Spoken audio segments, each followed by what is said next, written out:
नमस्कार विद्यार्थी मित्रांनो, आजच्या तासिकेमध्ये मी आपल्या सगळ्यांचं मनापासून स्वागत करतो। आज आपण स्थूल वाचनातला एक अत्यंत महत्त्वाचा पाठ पाहणार आहोत। पाठाचं शीर्षक आहे वीरांगना। दोन कर्तृत्ववान स्त्रियांच्या कार्याचा आढावा या पाठामध्ये घेतलेला आहे।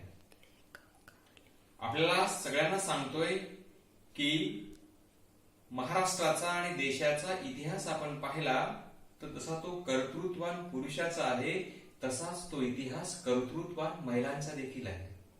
यामध्ये दोन कर्तृत्ववान आणि कर्तबगार महिलांच्या कार्याचा आढावा घेतलेला आहे। त्यापैकी पहिल्या महिला आहेत लेफ्टनंट स्वाती संतोष महाडिक। कर्नल संतोष महाडिक यांचं वीरमरण आल्यानंतर त्यांना वीरगती प्राप्त झाल्यानंतर ही वीर पत्नी केवळ दुःख करत बसली नाही तर पतीचं स्वप्न पूर्ण करण्यासाठी ती सैन्यात दाखल झाली। नुसती तीच सैन्यात दाखल झाली नाही तर तिने आपल्या दोन्ही मुलांना सैन्यात पाठवण्याचा निर्धार केला। त्या लेफ्टनंट स्वाती संतोष महाडिक यांच्या धाडसी कार्याचा आणि त्यांच्या जीवनाचा थोडक्यात परिचय आपण या पाठात करणार आहोत। तर चला बघूया हा पाठ। महाराष्ट्र कन्या लेफ्टनंट स्वाती महाडिक यांचा भाऊ, वीर पत्नी ते सज्ज वीरांगना असा प्रवास अत्यंत धाडसी, प्रेरक आणि थक्क करणारा आहे। स्वाती महाडिक ही कुठली कन्या आहे? महाराष्ट्राची कन्या आहे। तुम्हाला माहित आहे महाराष्ट्र जिजाऊ शिवरायांचा आहे आणि म्हणून या महाराष्ट्रातल्या मुली, महिला या अत्यंत धाडसी आणि कर्तृत्ववान आहेत। ही स्वाती महाडिक ही महाराष्ट्राची कन्या शिवाजी विद्यापीठातून बीएससी व MHW अभ्यासक्रम पूर्ण केल्यानंतर पुणे महानगरपालिकेतील झोपडपट्टी पुनर्वसन विभागात दारिद्र्य रेषेखालील लोकांसाठीच्या विविध योजना राबविण्याचे काम स्वाती महाडिक करीत होत्या। याचं शिक्षणात पाहायला गेलो तर स्वाती महाडिक ह्या शिवाजी विद्यापीठातून बीएससी झाल्या आणि पुन्हा त्यांनी MHW म्हणजे मास्टर ऑफ सोशल वर्क आणि मास्टर ऑफ सोशल वर्क हा अभ्यासक्रम पूर्ण केल्यानंतर त्या पुणे महानगरपालिकेमध्ये दारिद्र्य रेषेखालील लोकांसाठी ज्या विविध योजना राबवायच्या असतात ते काम करू लागले। शिक्षण पूर्ण झाल्यानंतर त्यांनी सुखी संसार करण्याची स्वप्न पाहिली होती। दरम्यानच्या काळात त्यांचा विवाह भारतीय लष्करातील अधिकारी श्री संतोष महाडिक यांच्याशी झाला। लग्नानंतर त्यांनी बीएड आणि इतर अनेक व्यावसायिक अभ्यासक्रम पूर्ण केले। त्यानंतर आर्मी पब्लिक स्कूल मध्ये शिक्षिकेची नोकरी केली। 12.5 वर्षाच्या सुखी संसारातील कार्तिकी व स्वराज ही त्यांची 2 अपत्ये। कर्नल संतोष महाडिक यांचे पहिले प्रेम म्हणजे भारतीय सैन्य दल आणि आपली वर्दी याची जाणीव स्वाती महाडिक यांनाही होतीच। भारतीय सैन्य दलात आपल्या वैशिष्ट्यपूर्ण कामगिरीचा व आगळ्या व्यक्तिमत्वाचा ठसा कर्नल संतोष महाडिक यांनी निर्माण केलेला होता आणि अचानक 17 नोव्हेंबर 2015 रोजी जम्मू काश्मीरच्या कुपवाड्यात 49 राष्ट्रीय बटालियनचे कर्नल संतोष महाडिक यांना दहशतवाद्याशी निकराने लढा देताना वीरमरण आलं। विद्यार्थी मित्रांनो, अतिशय गंभीर हा प्रकार आहे। आपण स्वाती महाडिक यांचं जीवन पाहत होतो, जे बीएससी झाल्या, MHW झाल्या, पुणे महानगरपालिकेत नोकरी करतात। कुठल्याही स्त्रीला असं वाटतं की एकदा नोकरी लागली की आता आपण लग्न करूया आणि सुखी संसार करूया। म्हणजे सुखी संसाराचं स्वप्न जशा सर्वसामान्य स्त्रिया आणि मुली पाहतात तसं स्वप्न स्वाती महाडिक नाही पाहिलं। त्यांचं लग्न झालं सैन्यातला अधिकारी कर्नल संतोष महाडिक। तुम्हाला सांगतोय, सैन्यामध्ये काम करणारा अधिकारी असू द्या की सैनिक असू द्या, त्याचं पहिलं प्रेम कशावर असतं? सैन्यावर आणि त्याच्या वर्दीवर असतं। आता याची जाणीव स्वाती महाडिक यांनाही होती। कर्नल संतोष महाडिक याच्यासोबत लग्न केल्यानंतर स्वाती महाडिकनं बीएड केलं, काही दिवस नोकरी केली, इतर काही व्यावसायिक अभ्यासक्रमही त्यांनी पूर्ण केले। 12.5 वर्षे अत्यंत सुखाने संसार केला। 2 लेकरं झाले, कार्तिकी आणि स्वराज। पण बघा, नियतीला काही गोष्टी मान्य नसतील कदाचित। इतका सुंदर आणि सुखाचा चाललेला संसार अचानकपणे 17 नोव्हेंबर 2015 चा दिवस उजाडतो आणि जम्मू काश्मीरच्या कुपवाडामध्ये 49 राष्ट्रीय बटालियनचं नेतृत्व करणारे कर्नल संतोष महाडिक हे दहशतवाद्यासोबत लढताना धारातीर्थी पडतात.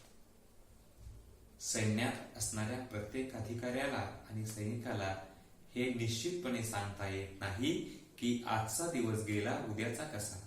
आज दिवसभरात आपण जिवंत राहू की मरू, अशा अत्यंत कठीण परिस्थितीत नोकरी करणारे आपले हे जाबाज सैनिक असतात. आणि 17 नोव्हेंबरला कर्नल संतोष महाडिक याला वीरमरण आलं आणि सुखी संसार या ठिकाणी खुंटला. नियतीच्या आघाताने खचून जाणे वीरपत्नीच्या स्वभावातच नसते. असीम धैर्य असलेल्या स्वाती महाडिक यांनी पतीच्या अंत्यविधीच्या वेळीच भारतीय सैन्यात रुजू होण्याचा निश्चय केला. वयाच्या 40च्या आसपास असूनही वीर पत्नीने निश्चयपूर्तीचा ध्यास घेतला. त्यासाठी विशेष परवानगी घेऊन प्रयत्नपूर्वक वयाची अट शिथिल करून घेतली. स्टेट सिलेक्शन बोर्डाची परीक्षा पहिल्याच प्रयत्नात उत्तीर्ण होऊन स्वाती महाडिक यांनी शारीरिक व वैद्यकीय चाचण्याही यशस्वीपणे पार पाडल्या. बघा, एखादी स्त्री जी सर्वसामान्य आणि तिचा पती ऐन तारुण्यात गेला तर ती कोलमडून पडते, परंतु स्वाती महाडिक ही वीरपत्नी होती. वीरपत्नी म्हणजे देशासाठी मरण आलेल्या सैनिकाच्या पत्नीला आपण काय म्हणतो? वीरपत्नी म्हणतो. जिचा पती वीरगती झालेला आहे, देशासाठी लढता लढता त्याला मरण आलेले आहे, ती पत्नी भाऊक वगैरे काय फार असत नाही. तिला माहितीच असतं लग्न करतानाच की माझ्या पतीचं प्रेम हे वर्दीवर आहे, सैन्यावर आहे. तो आज सकाळी घराच्या बाहेर पडलेला आहे, पण संध्याकाळी घरी परत येईल की नाही याची कोणतीही शाश्वती नाही हे त्या स्त्रीला माहिती असतं. तशीच स्वाती महाडिक धाडशी, जिने पतीच्या अंत्यविधीच्या दिवशी जाहीर केलं मी देखील सैन्यात जाईल.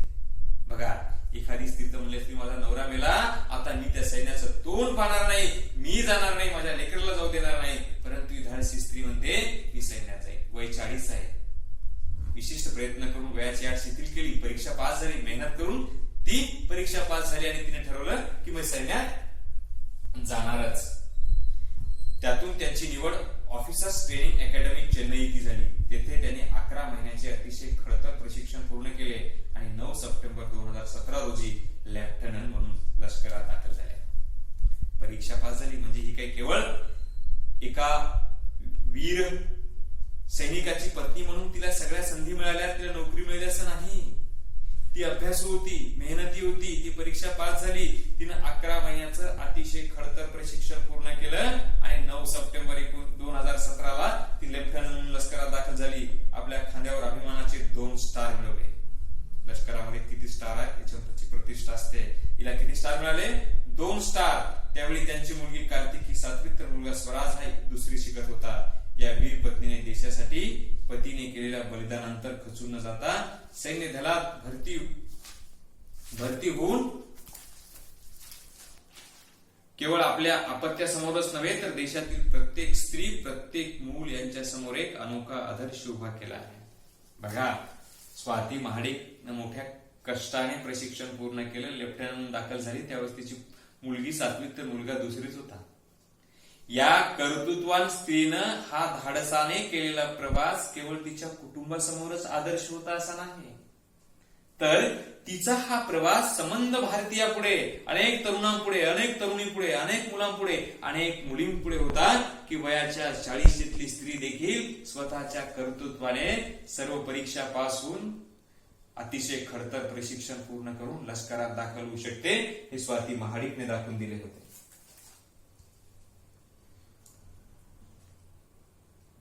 त्याबद्दल त्यांचे आई वडील, सासरची मंडळी व मुलांनाही त्यांचा सार्थ अभिमान वाटतो. आणि आज कोणत्या आईचा गौरव करावा, कोणत्या आईचा सन्मानानं तिचं नाव घ्यावं. खरंच अशी कर्तृत्वान आई जर मिळाली तर ते मुलं धन्य, म्हणून त्या मुलाला आपल्या आईचा अभिमान होता. स्वाती महाडिकच्या आई वडिलाला स्वाती महाडिकचा अनुभव होता. त्याचबरोबर स्वाती महाडिकच्या सासू सासऱ्याला देखील स्वाती महाडिकचा अनुभव होता. स्वाती लहानपणापासून धाडशी होती असे त्यांच्या आई सांगतात.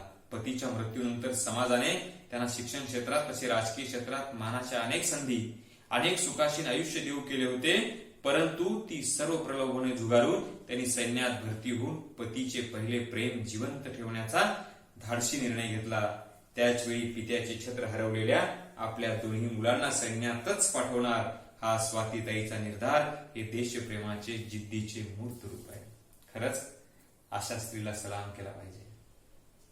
बऱ्याचदा असं होतं की जी एखादी वीरपत्नी आहे, समाजातील लोक तिला सहानुभूतीनं पाहतात, काही लोक तिला आर्थिक मदत करतात, काही संस्था तिला नोकरी देऊ इच्छितात, काही लोकप्रतिनिधी त्या वीर गती मिळालेल्या माणसाचं काही क्रेडिट त्या पत्नीला मिळते म्हणून तिला राजकारणात एखाद्या पदावर नेमण्याचाही अट्टहास करतात. तसा प्रयत्न स्वाती महाडिकच्या बाबतीत झाला.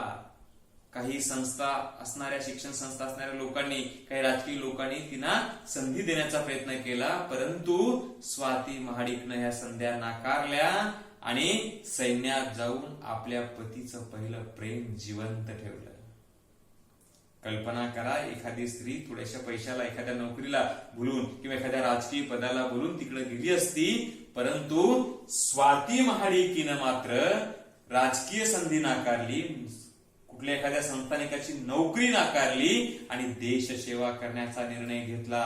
आणि त्याच्याही पुढचं बघा, अनेक बाप आई असे असतात ज्यांना वाटतं की आपल्या मुलानं बाबू कारकून व्हावं, छोटी मोठी नोकरी करावी, अधिकारी व्हावं, डॉक्टर, इंजिनियर व्हावं, कलेक्टर व्हावं, प्रचंड पैसा कमवावा.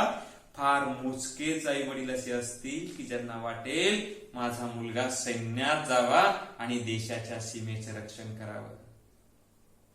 देशप्रेमाचं ढोंग करणाऱ्यांची मुलं मात्र डॉक्टर, इंजिनियर, वकील, कलेक्टर असतात. आणि ज्यांना खरंच या देशाविषयी आत्मीयता आणि आपुलकी आहे अशा सर्वसामान्य शेतकरी कष्टकऱ्यांची पोरं मात्र सीमेवर देशाचं रक्षण करत असतात. आणि याच स्वाती महाडिकनं ठरवलं, मी तर सैन्यात गेलेच आहे, माझ्या पतीचं पहिलं प्रेम जिवंत ठेवलंच आहे, पण माझ्या मुलांनाही मी कुठं पाठवणार, सैन्यातच पाठवणार. खरंच हिच्या देशसेवेला आणि देशप्रेमाचं आपण कौतुक केलं पाहिजे. याचा जो पुढचा भाग आहे तो आपण हिच्या पुढील तासिकेत पाहूया. तोपर्यंत नमस्कार. आपल्या सर्वांना पुन्हा एकदा विनंती करतो की माझ्या YouTube चॅनलला सबस्क्राईब करा आणि लाईक करा. धन्यवाद. नमस्कार.